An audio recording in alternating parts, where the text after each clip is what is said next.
Hey everyone, I'm currently shading this Asian dragon, and I thought maybe it's a good idea just to set up the camera and record this while I explain what I do. As you can see with shading, the darker bits, they are more further back and the lighter parts are more towards you.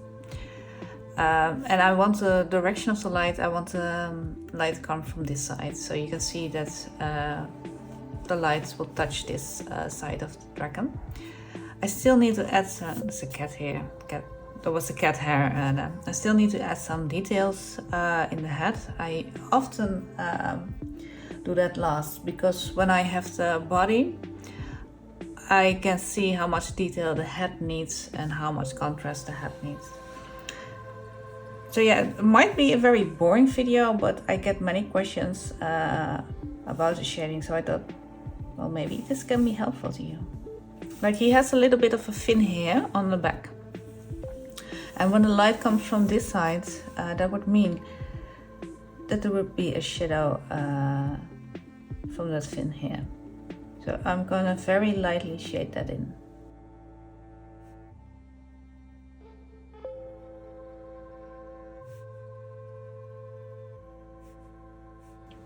And these are very light circles. I hold the pen, I don't hold it close to the tip, I hold it a little bit further back, so I don't use that much pressure. And I shade with really light circles. You probably can barely see them, but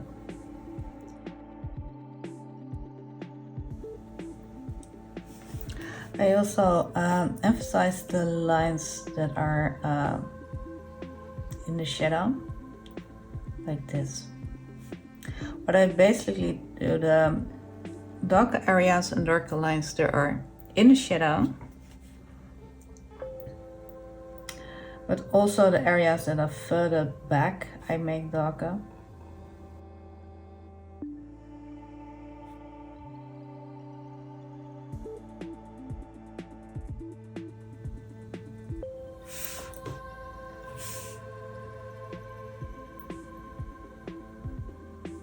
And the bottom here will be in the shadow as well.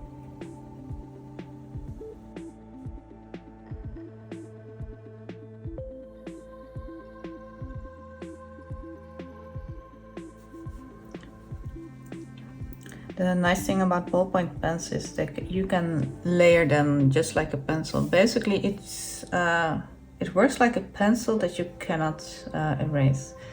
And this is my first time actually drawing an Asian dragon after a couple of failed attempts. When you start drawing with a ballpoint pen, it can feel very intimidating. But once you get used to not being able to erase your mistakes, you kind of accept them and you continue on your drawing. And sometimes you need to toss a drawing out because, well, you messed up so badly. But most of the times you start drawing more freely because you can still fix the mistakes by drawing over them, but when it's something, you can't erase like a huge chunk of your drawings. And that actually helped me in improving, because I started to work with mistakes, I started to continue drawings, and I started to accept that. And here we would have the same shadow that we have here from the fin. The fin would give a little bit of a shadow here.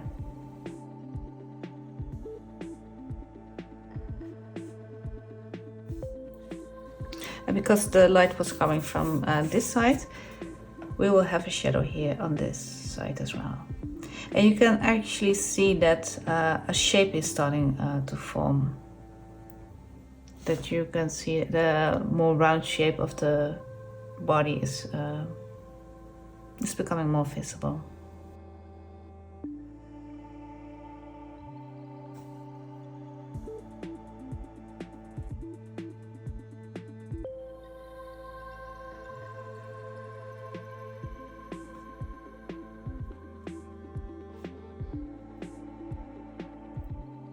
I try to make a bit of a turn here with the body, as you can see. we want this part to become more towards us, and this part is going behind it. So we're going to shade. We don't want to lose the details of the, because this is actually the belly, because he did make like a tone with the body there. And I have no idea how this video is going to turn out.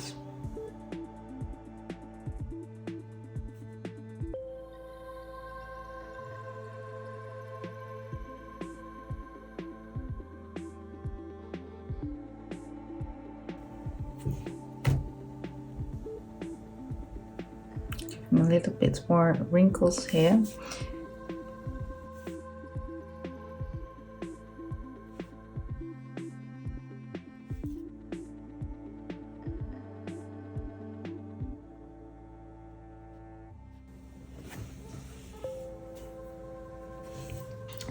Sometimes I just need to take a step back and look at it from a distance. Yeah, I think it's actually going to work. You can actually see that this part is coming more towards us now, so yeah.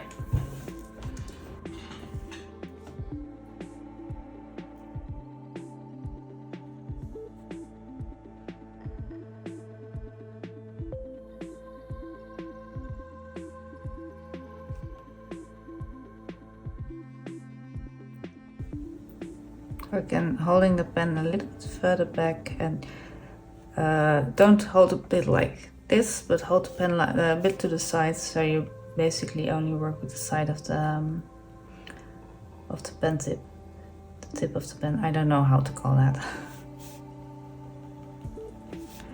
And when you shade in the shape of the body, so this is round.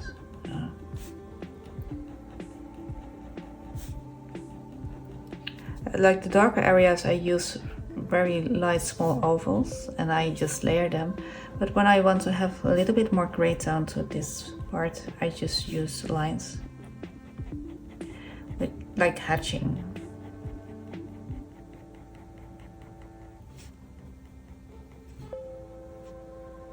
Give him a bit more scales here. This is a circle that was from my guidelines, and that's the thing, when you draw with pen you can't erase. But as you see, it doesn't bother me that much in the drawing. You probably noticed that I'm switching hands quite often. It's because, yeah, I always say I have a really weird brain. You could say I'm left and right-handed, but I sometimes feel like I'm neither, because I'm also I'm very clumsy. But it's usually when if I would draw like this, that doesn't feel right because I cannot see the drawing, and then I would use my right hand, and vice versa. And it's something that I'm used to, and some people find it very impressive, but to be honest, it's not. It's just because my brain is different. Like I said, I'm also incredibly clumsy, and we all are.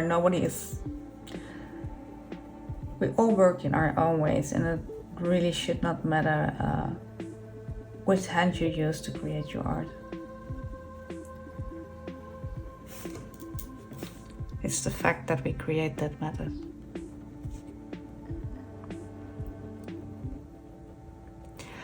Like here, we would still catch some lines from here, but because it's further back and a lot of it is behind the body,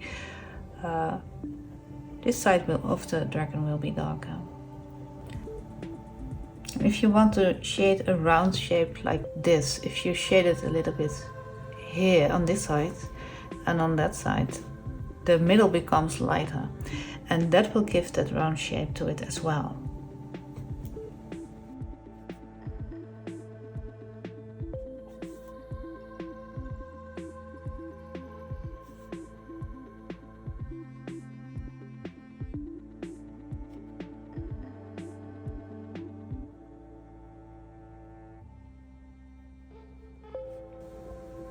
I think dragons like these are often air or water dragons. And I'm actually thinking this is going to be a water dragon.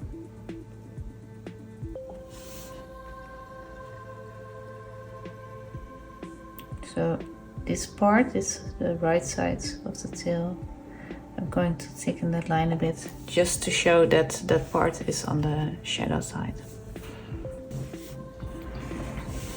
I'm going to shade just a little bit here. Not too much because this is the part that is touched by the light the most. But just so it emphasizes the round shape of the body. And here we can go a bit darker.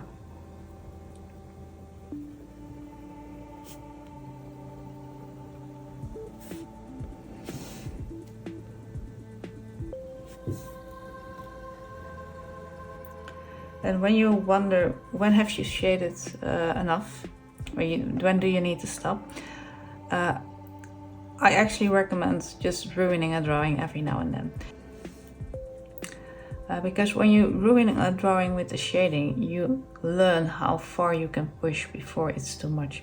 And if you never cross that line, you'll always be a little bit too careful.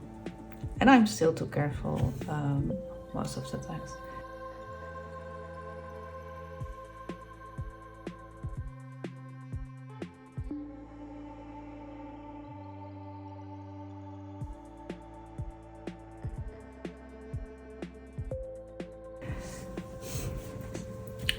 This will be in the shadow as well.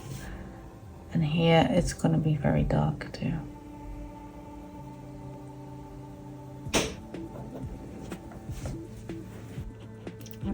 A little bit of shadow. Here, the shadow goes. I want the shadow to go a little bit more further up. Yeah. But not entirely, so. Very light strokes, and again in the shape of the body. And here we need to follow the shape of the muscles.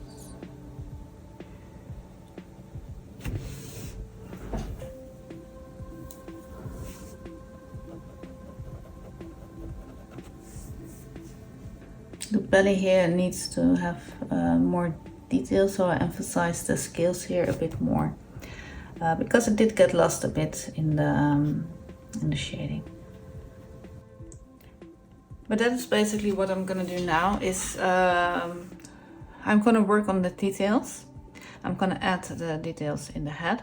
And while I do that, I see where I need more shading, and I can add a little bit more layers there.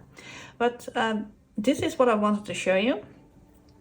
I hope this was helpful to you, and please let me know in the comments if you would like to see more videos like this, in where I just explain a little bit about one topic like shading in this case, or if you would like to see more time-lapse videos or me explaining on all kinds of topics. Just let me know. And that was a little bit of explanation on how I shade my creatures.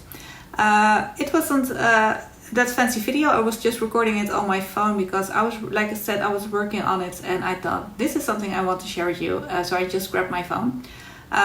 It's a little bit easier for me than setting everything up because I don't have that much space here. But if it helps you, I'm all for making more videos like this in which I explain small parts of my process. So thank you for watching. Please like and subscribe and do all the things that you're supposed to do on YouTube, and I hope I'll see you with the next one.